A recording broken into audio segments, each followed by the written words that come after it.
And welcome to Conservative Talk. And we have a very special message. So Justin's just going to shut up, and then we're going to get right into the meat of it.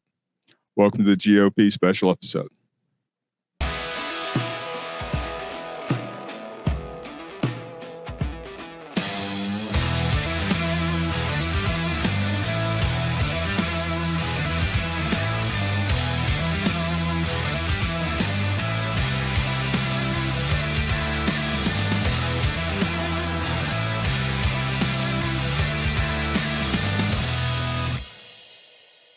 And we have a very special guest. We have Josh McKoon, who's the state GAGOP chair. Thank you for joining us, Josh. Hey, sir. Thank you so much for having me. I'm excited to be with y'all. Hey, we're glad to have you. Absolutely. And we are beyond excited to have you on as well, just simply because of what you are doing with this is, quite frankly, so important. And we just wanted to be able to be of what help what we can in increasing this message and getting this out to as many people as absolutely possible. Well, I can't thank you enough. I think it's so important that people understand the actual facts. You know, we have such a problem today, as both of you know, with the legacy media wanting to tell a story. And if the facts intrude on that narrative, they just ignore them. And so we had to kind of step in here, give folks a resource, try to break through the noise and just tell the truth about what went on in terms of the presidential electors in 2020. Yeah, and I think it's really important that y'all put this out, mainly because of the fact of, you know, with whatever the AJC did and Greg and flipped, you know, but this is important for our people to know the process and hear it from, you know, someone who's in law school and someone who's an attorney, to show the facts about the process in itself and from a legal standpoint, why things align the way that they did. That's what's really going to curve the narrative.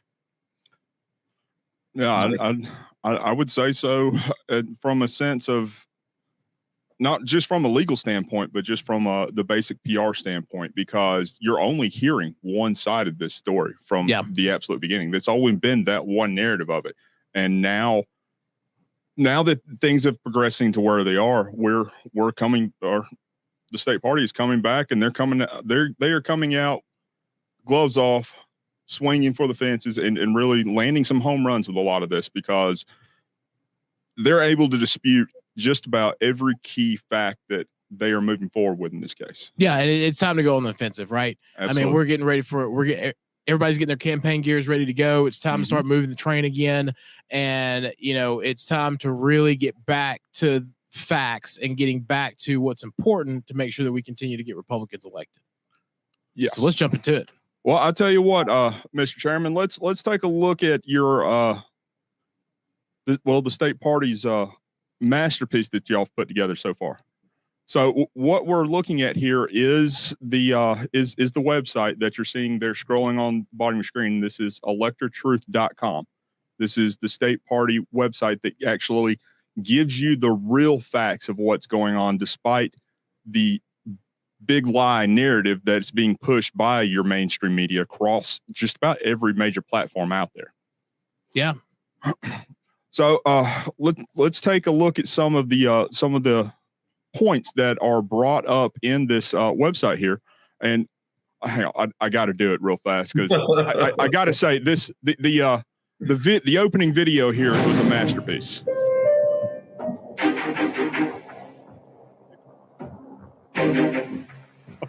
Nessie, that's my favorite one.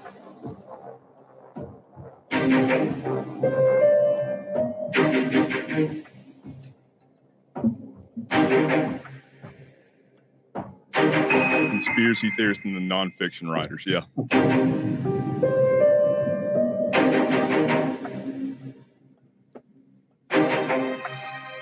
The ominous music really sells it. It does. It does. So let's take a look at some of this stuff that's going on with this here. Of course, the comparisons that y'all are making with this, with Bigfoot and the Loch Ness Monster, and further on down, although they are out there, the alien aspect of this right here is great. I think y'all really hit the nail on the head with this, because over the past several years, they have hit the right with the label of the conspiracy theorists. We are nothing more than just those guys who believe in these far-fetched and far-flung fantasies. Although I do believe the Babylon Bee got it correct when they produced the headline in the news story that says, Americans are running out of conspiracy theories because they're all coming true. And the fact that the Babylon Bee printed that says a lot. Yeah. So the first one being, you're talking about setting the record straight. So you're really going into explaining what this is and why these efforts are being done. What's really interesting to me is the selling point of one of the last sentences in there, or a segment of it, and it's that the Bluestein narrative, and which I will say, it's not just the Bluestein narrative, but the dominant Bluestein narrative has been repeated over and over again in both the AJC and his book. I'm not going to say its name because I don't want to give it any credibility. But there is a well-known quote that says, if you tell a lie big enough and keep repeating it, people will eventually come to believe it. I think that's what he's going with that idea. So first, I want to kind of give our listeners, Josh, can you kind of tell us the story and everything, and we can kind of scroll through the website and talk about that. But I really want to hear from the chairman about how we got to this point and where this began. Sure. So the short version is we have this unprecedented 2020 presidential election. Everybody knows the drop boxes, the mailing of absentee ballot applications, all of the irregular things that happened in the election. And then we come up with a certified result that's one of the closest in the history of Georgia presidential elections. And so President Trump and then Chairman David Schaefer filed a lawsuit on December the 4th contesting the election. That's what our law says you do. If you've got questions about an election and you want them reviewed, you go to court and you present your evidence and a judge makes a decision. That's how it's supposed to work. So that's filed on December 4th within 5 days of the result being certified. Well, 10 days later, there's a federal law that sets a deadline for when electoral votes can be cast, and it's December 14th. And so you're 10 days in, but there's been no court hearing yet. They're guaranteed under Georgia law a hearing within 20 days of that election contest. So their lawyers that were advising Chairman Schaefer and the electors say, you've got to submit these electoral votes or they're going to dismiss the election contest because you'll have no remedy if you win, because your remedy is getting the electors from that would be casting votes for, in this case, Donald Trump and Mike Pence, for those votes to count as opposed to the Democrat electoral votes.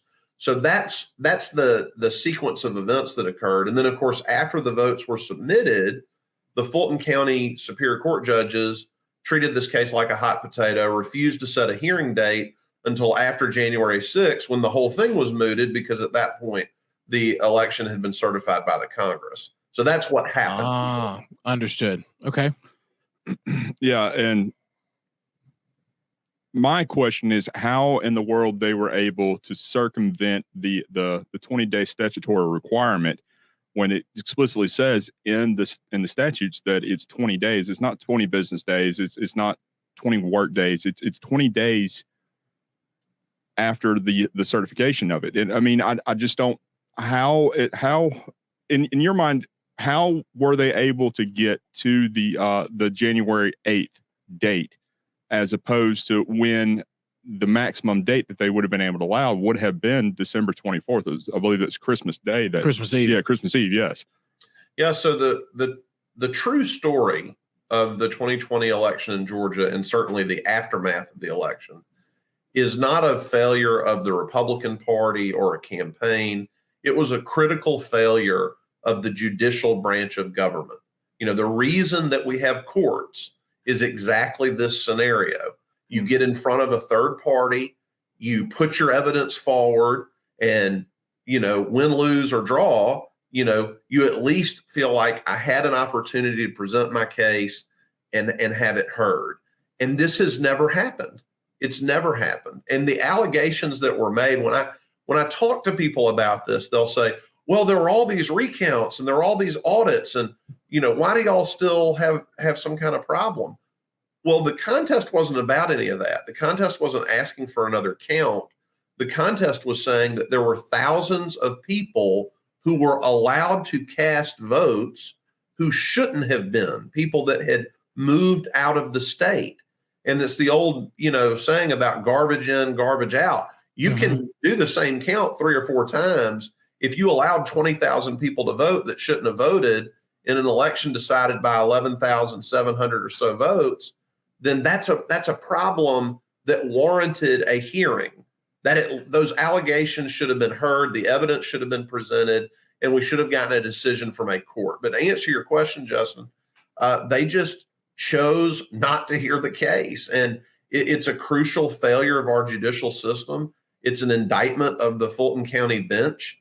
And we can talk about that in terms of what's been going on with this criminal case as well. Somebody should have pulled the brakes on this thing a long time ago. It's like a slow motion horror movie. I get up every day thinking surely an adult is going to show up and put a stop to this. But, every day we get closer and closer to what I think are breaking with norms that create a lot of danger for the future of our republic. And I agree with that. I remember we had put forth a list of names, and I knew, like, my neighbor was one of those people who was on the list of people who had moved.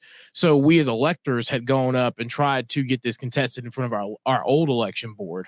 And it was refused to be heard. It was a vote not to accept the list, not to look into it. And, I stood up there and said, I know for a fact, like, this was my neighbor. My neighbor moved to California and tried to vote in a Georgia election. But I think this was echoed, like, in multiple counties as well, that, we knew that these people had moved out of state, were still trying to vote, or had sent something in. We found someone who we knew had been living in the state of Alabama for 7 years and still, like, drove 4.5 hours to vote in a Georgia election. And no one wanted to hear it. So then when they filed a court case, it's almost as if it was echoed, like, talk about secrecy, like, across, some attorneys and Democrats, like, this was not going to be done. Yeah. And you have a terrible problem with list maintenance all over the country. When I was in the state legislature, I lived in Alabama for a period of time while I was in law school, and had moved into Georgia in 2003, registered to vote in 2004, got elected to the state Senate in 2010, had been elected for several years.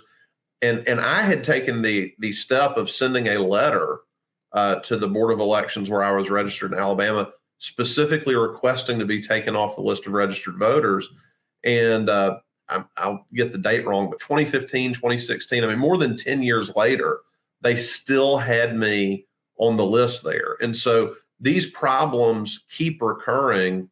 And when you have bad data, when the integrity of your list is not good, you open the door to these kinds of problems. And that's all the election contest was trying to get at, is let us show you that more than the margin of victory in this presidential election, we can show that more than that number of votes were cast by people not living in Georgia who shouldn't have been entitled to cast votes. And it's just unfortunate that didn't happen. But I will say, to get back kind of to the website and the discussion about the electors, every aspect of this legacy media narrative is false. They say the meeting happened behind closed doors. Not true. Richard Elliott with WXI in Atlanta was in the room. They tweeted out a photo in real time of the meeting. They say that people were trying to mislead folks about what the meeting was about. Chairman Schaefer opened the meeting, making it very clear that the purpose of the meeting was to preserve the president's election contest. The meeting was recorded.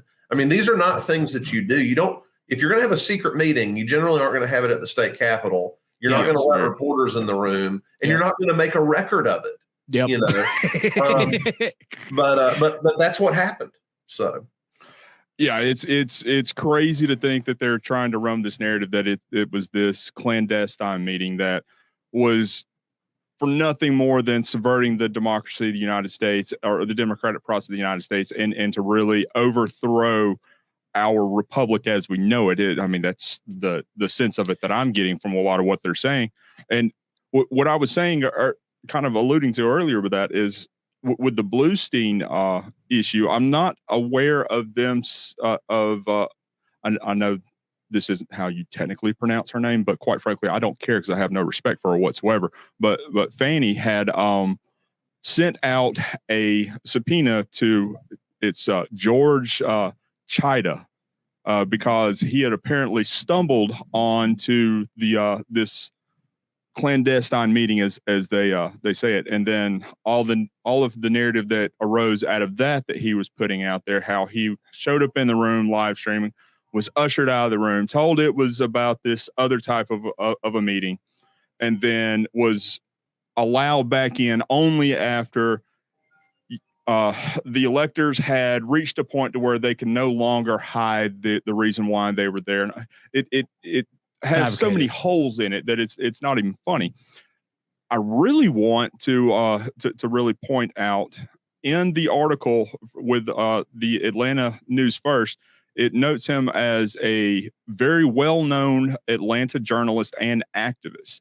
He has an extensive history of reporting on crime and social justice.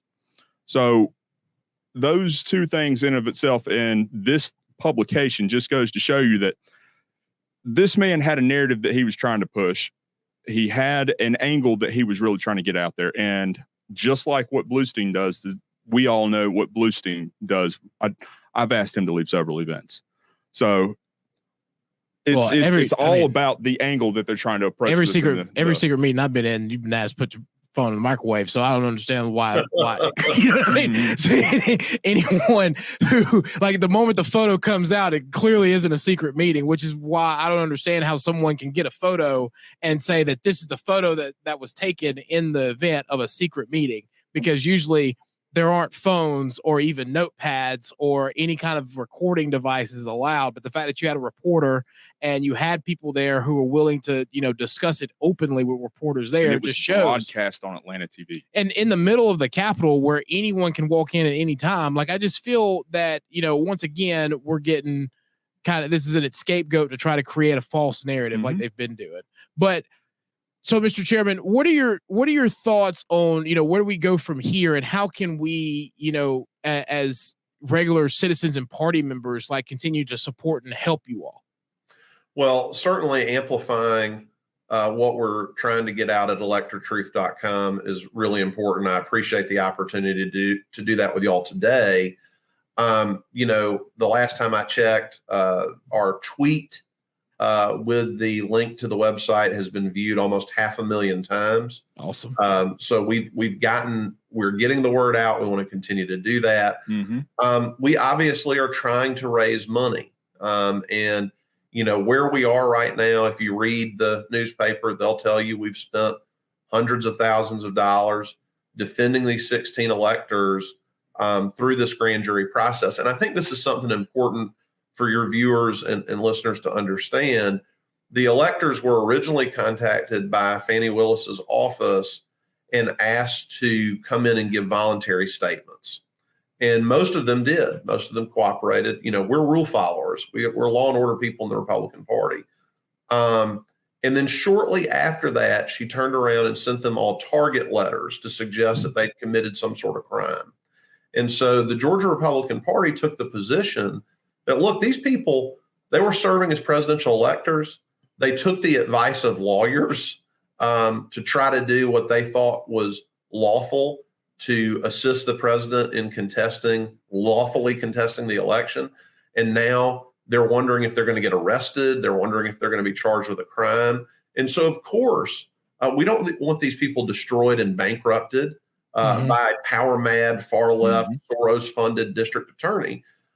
So that money was spent, and it's unfortunate that it had to be spent. I think when charging decisions get made, the vast majority of these folks aren't going to be charged with any crime at all, which just tells you what this really was all about. It's about intimidation. It's about trying to shut us up.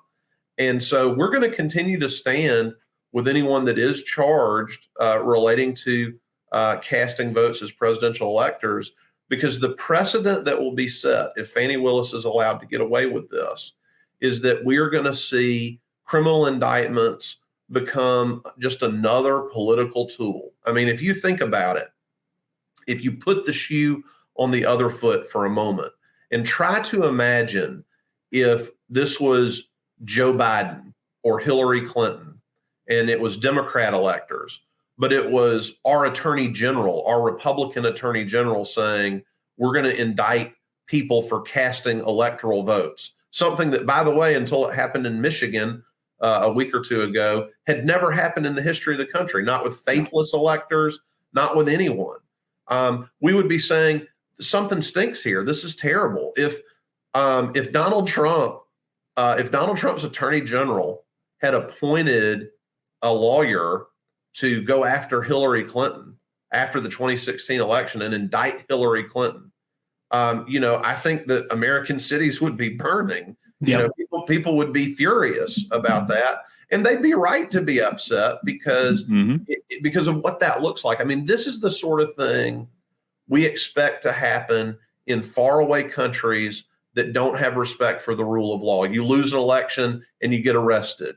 You make the wrong person mad politically because of a decision that you make, and you wind up in jail. And so, to go back to your question, though, we are asking for financial support to allow us to continue to do what we need to do to make sure that if anyone is charged with a crime, that they're offered a robust criminal defense until we get to the day where this thing is finally pushed aside by someone with some common sense. We're eventually going to run into that person, I hope, on one of Georgia's appellate courts. So that's awesome. And we talked about this on the last show with the Congresswoman. It's sad that just what you were talking about, it happened in Michigan. We're expecting it to happen in Georgia. We're starting to see signs of it here. And then all across the country, these Democrat district attorneys are all coming together to do unprecedented charges against individuals for political gain. And that in itself is what destroys democracy in the republic, which is, basically what they're trying to claim here. And kudos to you and former Chairman Schaefer for willing to stand up and have the party stand up for these people, because it's important. And I think it's really important that they know that y'all are there for them, because they're just trying to do the right thing. Yeah, you should not be subject to having your reputation destroyed, for having your life destroyed, for being canceled, to have your financial situation ruined because you met at the Capitol and sent electoral votes to preserve the president's right to contest an election. And, the other thing about this, just while we're on the subject, as someone who lives in Fulton County, I'd love for Fani Willis to spend some time prosecuting real criminals. Yes. It'd be great to feel safe to be out at night in Fulton County. And that's what we're seeing with these woke Soros-funded DAs around the state. Athens, Clarke County, Chatham County, Henry County, these folks that are refusing to prosecute violent felons and creating public safety problems where there shouldn't be any. And so the Georgia Republican Party is going to continue to stand strong on these issues. We're going to continue to prosecute this case. We're going to make it really clear to people for them to understand. And we haven't talked about this yet, but I think it's important for people to know this was not some first time legal hypothetical, let's do something out of the box crazy. This had been done in previous elections. In fact, it had been done in the 1960 presidential election in Hawaii. And in that election, Democrats challenged the certified result of that election. And Democrats asked for a recount. And they didn't get a recount by the date that the votes had to be submitted. So their electors, including 2 retired federal judges, submitted electoral votes to the Congress. Not only was no one indicted or prosecuted or investigated, they wound up counting the alternate contingent electoral votes because the recount ultimately revealed that John F. Kennedy won the count in Hawaii, not Richard Nixon. So that's all these folks were doing. They were following longstanding precedent. They were listening to their attorneys. They were doing all the things we expect people to do. People can be upset about folks, taking to the streets or people being violent. That's one thing. This is people doing exactly what the statute says to do. If you are aggrieved about the election, 1, 2, 3, these are the steps that you take. And it's just like, and we mentioned this on the website, what happened here, they get hung up on this language that was in the certificate that says duly elected. And they say, well, you weren't duly elected because Joe Biden was certified the winner. Well, the statute, the federal statute says this is the form that you use. This is the language that you use. And the language that they used is identical to the language that was used in Hawaii. And what this is really like, this isn't false swearing or pretending to be something that you're not. It's like if you or I show up at our polling place on election day in Georgia and they tell us, hey, we don't see you on the list of registered voters. They don't turn you away and say you can't cast a ballot. They hand you a provisional ballot and they say, Jamie, go ahead and vote this ballot. And if you can bring in information to show us that you have the right to cast this vote between now and when we certify the election, it'll be counted. That's all this was. These are contingent votes. If we win the lawsuit, count the votes. If we don't win the lawsuit, count the Biden votes. It's that simple. Yeah, and one of the words that's used a lot throughout this is the word that you just used there, in contingent. Just to be able to be as clear as absolutely possible, I actually copied down the Oxford Dictionary definition of that, and that is the occurring or existing only if certain circumstances are the case, dependent upon. So if you have these electors and they have cast their votes, it is contingent upon the outcome of the judicial process in determining whether or not you're going to have these electors that are going to be counted when it comes to the electoral Congress. I mean, it's a very it is the correct term to use in this process. I'll put it that way. And one thing I think both of y'all have really hit on here too is the fact that if it had been done any other way, then it could have been thrown out later on for not being properly cited. Just like, if someone gets a speeding ticket or something like that, if the paperwork's not filled out correctly or there's an error or, any other case, it's thrown out. So if it hadn't said duly elected, then, they said, okay, well, you know what? We will hear the case, but now the paperwork's wrong, so we have to throw it out anyway. And I think one thing that was really a fair point.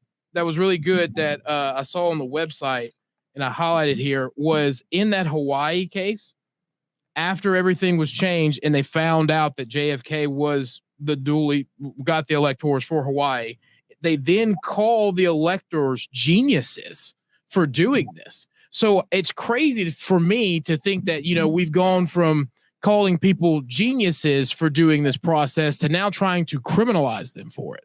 Right. And to call them fake electors. Yeah. Yep. This is something that just really sticks in my craw. The phrase fake electors was invented in 2021. Democrats were talking about this during the 2020 election. Van Jones was on CNN saying, we've got to be ready to have this contingent elector strategy. Which brings us to, if I'm right about this, if the Georgia Republican Party is right about this, then the next question is, well, why would Fani Willis initiate a criminal investigation?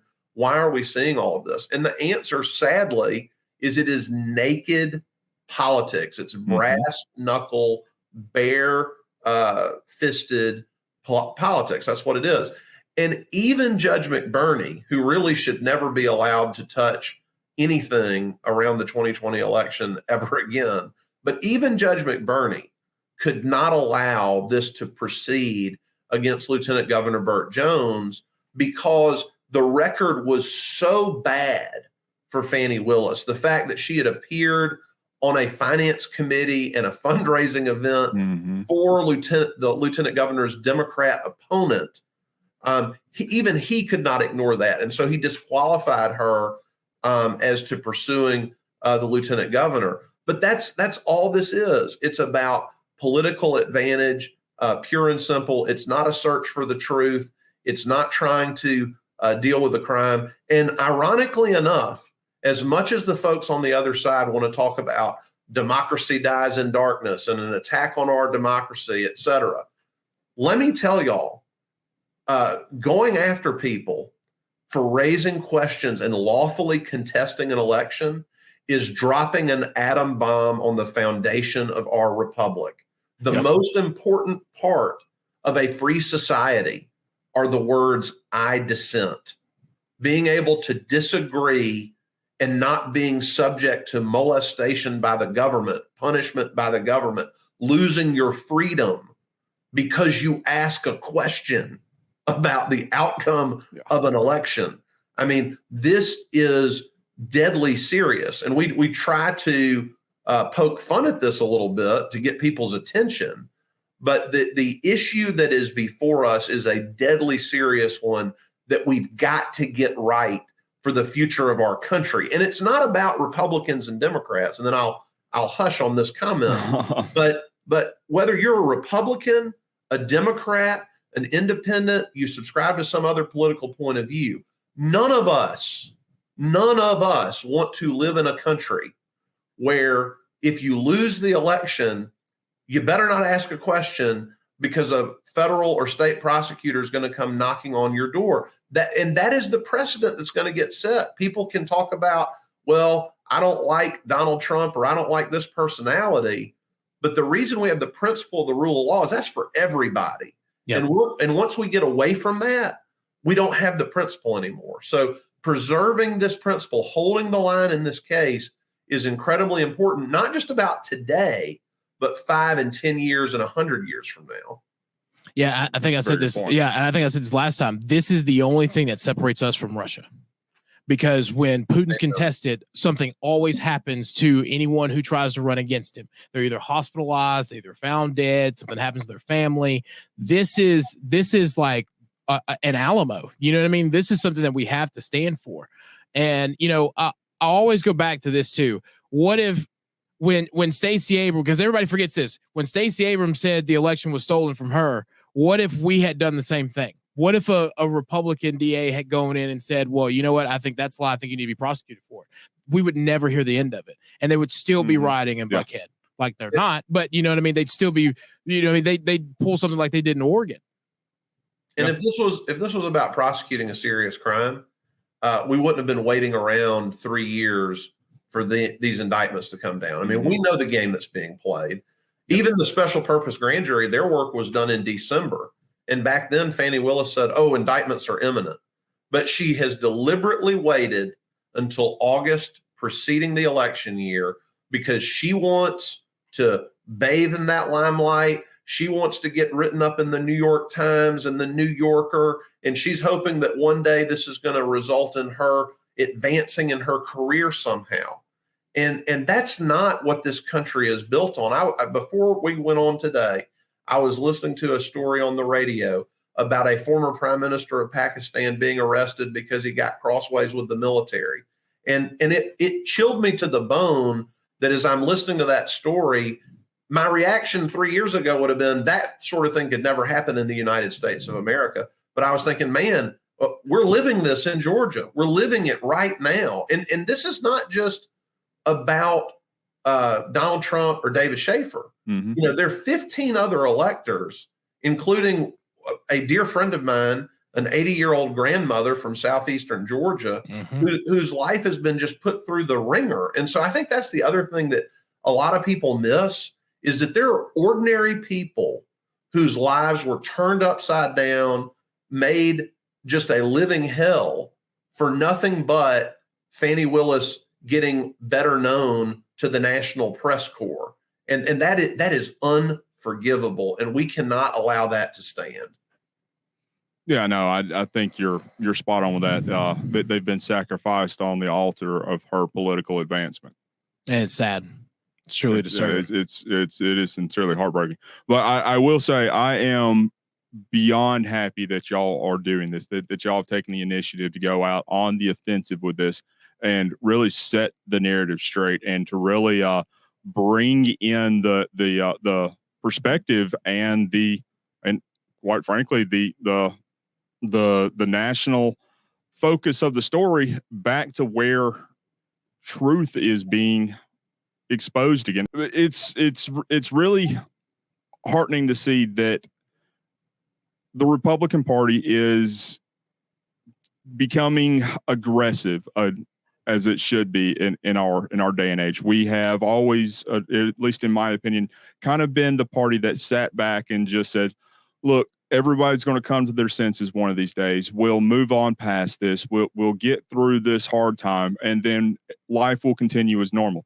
If we continue to do that, and we continue to sit around, this will be one of the minor things that happens. Who's to say next time they don't go out and start rounding up not the presidential electors, but all of the electorate? I mean, that could potentially be the outcome of a lot of this. I mean, I know that's a very far-fetched thing to think, but if they're doing this, it's a small step towards that direction. Any political dissent that comes out will ultimately lead you to going into banishment, or if you look at what happened in China, could lead to death. And I've always been, even though I work for the government, I've always been a skeptic of government, because I always felt that, it starts with the corporations. They go after corporations, then they go after, political figures, high net worth individuals, and then they come after the people. And this is now that second step to where they are now trying to demonize, people who have been elevated a little bit for a certain situation, so that then it makes it easier for them to come after the people. And, it's not that I had a doubt, but I'm glad that I see that you've taken on this chairman role very, aggressively, and you're leading the party in such a strong light, Josh. Well, and I appreciate that. And that's what you're going to continue to see from us. I will tell you, I feel like in Georgia, we have adopted this. I'm a big football guy. We've been kind of on prevent defense, right? We govern the state. We've got all these statewide offices. We've got control of the General Assembly. Let's just hold on to what we've got, And I think we've got to change that approach. We've got to get aggressive. We've got to go on offense for a lot of reasons, not just on this issue, but on fighting the 2024 election. We've got to be out there aggressively pursuing voters everywhere, and we need to be sending that message everywhere. There are some economic messages that we could spend time talking about, and we are going to talk about it as a state party. But the economy, public safety, and unlike what Republicans have done in the past, where I think we love data and we like to show people charts and graphs and recite a bunch of numbers, the Georgia Republican Party is going to start telling some stories. We're going to start talking about what this means for average Georgia families when you can't buy that first house, when you're living in the time that it's the most expensive in American history to purchase a car, when people are having to choose between groceries and medicines that they need. Those kinds of human stories that bring home to Georgians. It's the Republican Party. It may not have always been true, but today the Republican Party is on the side of every American that gets up in the morning and goes to work and tries to take care of their family. We are that party. The other guys, they're interested in taking care of really rich people. You saw it during COVID, Yep. The people that could sit in their pajamas and do their jobs at home, that's the Democratic Party's demographic today. And the Republican Party is the grocery store workers. It's the people at Walmart. It's the people that had to go to work every day during that to make our economy go, while we had these overlords trying to shut down your basic constitutional rights. So you're going to see a much more aggressive style, a much more aggressive message, and a much more aggressive operation, because I believe that's what we've got to do to have victory in 2024. I love it. I love it. Well said with that. So just to kind of wrap all of this up in with a nice little pretty bow with that, because it's been amazing thus far. This is not an effort in any way, shape, or form to overturn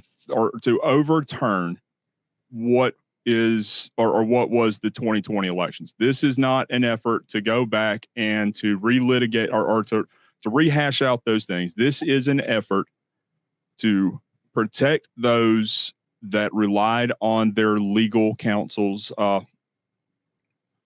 interpretations of the statutes, to rely on what their lawyers told them, to rely on what the law said, and is to protect them from the political persecution that they are seeing from these Democrat, as you said, Soros-funded DAs.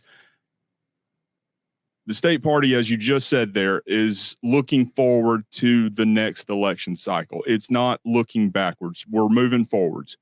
And I really wanted to emphasize that, just at least from my take on this and my perspective of it. So I just really wanted to really put that out there, because a lot of folks are going to see this and say, oh, well, they're just trying to have the 2020 election overturned and have President Trump reinstated into that. That is not what this is about, right?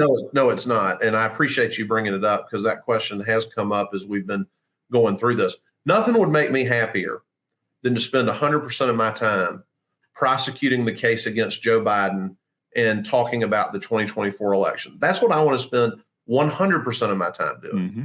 Fannie Willis is the one that wants to relitigate the 2020 election. If you want to talk about who's looking backwards, it's Fannie Willis and Merrick Garland and Jack Smith and these Democrat DAs that are rehashing all of this. So this is not a game. This is not about politics. It's not about looking at 2020 from our perspective. What it's about is standing beside people that followed legal advice to do the right thing and to lawfully contest the election. That ship sailed on January 7th. That was over with at that point. So this is not about us trying to say, let's talk more about what happened in the 2020 election. It's about saying, we're going to stand by these people until this case either gets dropped or a judge with some common sense throws it out, because that is going to happen. It is not a matter of if, it is a matter of when. And we're going to stand by these folks until we get to that point. But I'm happy to announce to you that we can walk and chew gum at the same time. We are doing this. We are dealing with this. And I'm glad that we've had the chance to talk about it today. But we are moving forward on multiple fronts at the Georgia Republican Party to be very focused on firing Joe Biden in 2024. Because if you really want all this to be over with, we need to evict him from the White House, send him to a rest home, and get rid of all those people that have really been running the government for the last 3 years, and put an adult in the White House. And if we do that, the rest of this is going to take care of itself. That's it. That's it. Well said. I think just from what I know, sitting on the chairman's side, you have a lot of great things planned for the party. And it's really been, I said this beforehand, it's really been awesome to see, kind of all of us come together, because I don't think it's happened before, to where, a lot of the chairman of each county party has been able to get together and discuss how do we work together instead of trying to work on different fronts to achieve the same goals. So. No, I'm excited. Everything I'm seeing is great. Of course, I had a chance to be with Jamie not too long ago, talking to the 14th District Committee. I'm excited to see what's happening in the 14th, but frankly, I'm excited to see what's happening across the state. We've got a lot of energy. We had a lot of new people participate in our convention process. We had the biggest victory dinner in the history of the Georgia Republican Party's convention. Great things are happening. And of course, we're talking about something today that's tough in the sense that these are our friends and neighbors that we care about, want to take care of. But I definitely want your viewers and listeners to walk away from this understanding we've got a lot of momentum building. I'm very excited about the next 16 months or so that we're going to come together as a Republican Party, and we're going to do what we have to do. We're going to get the work done in Georgia. We're going to have the 16 electoral votes for our Republican nominee here. The rest of the country does their business. We're going to get rid of Joe Biden. We're going to have a Republican president again, and this country is going to take off like a rocket ship, because America's still the best country in the world. We've got great people, great leaders. We just need to take the shackles off. We need to put some common sense policies in place, and Americans will do the rest if we'll just let them. That's it. Thank you. Thank you so much, Josh. Yeah. Thank you so much. Thank you for coming on, and we'll definitely, like I said, do anything we can to help really get this message out as far and wide as we can. Well, I can't thank y'all enough for having me. This has been a great conversation, and I hope I get a chance to do it again sometime soon. Absolutely. We'll pick another topic and you can come on talk to us about it. Well, all right, sir. We'll be seeing you here soon. Okay, great. All right. Thank you. Bye. Bye. All right. So I want to say again, I know we said it enough during the show, but we want to really say thank you to the chairman, Chairman McKoon, for coming on our show and really talking about this and putting this out there, because this is something that is incredibly important. You need to go to electrotruth.com right now and check this out, because there is some information that, quite frankly, you may not know. There's a lot of information in there I wasn't aware of at the time. Yeah, I mean, that was awesome. And, don't forget to not just go to the website and look at it and find out everything that truly happened, not the lies that the liberal media continues to tell, but help contribute. As you're contributing to us when you go to our website, please go there and contribute as well, because it's your dollars that not only help support us and making sure that we can continue to bring you this content, but it's you directly helping to make sure that we continue to fight for election truth in the state of Georgia. Yeah, and across the entire country, because it starts here. Exactly. Starts at home. So with that, this is Conservative Talk, and make sure you are checking out electrotruth.com.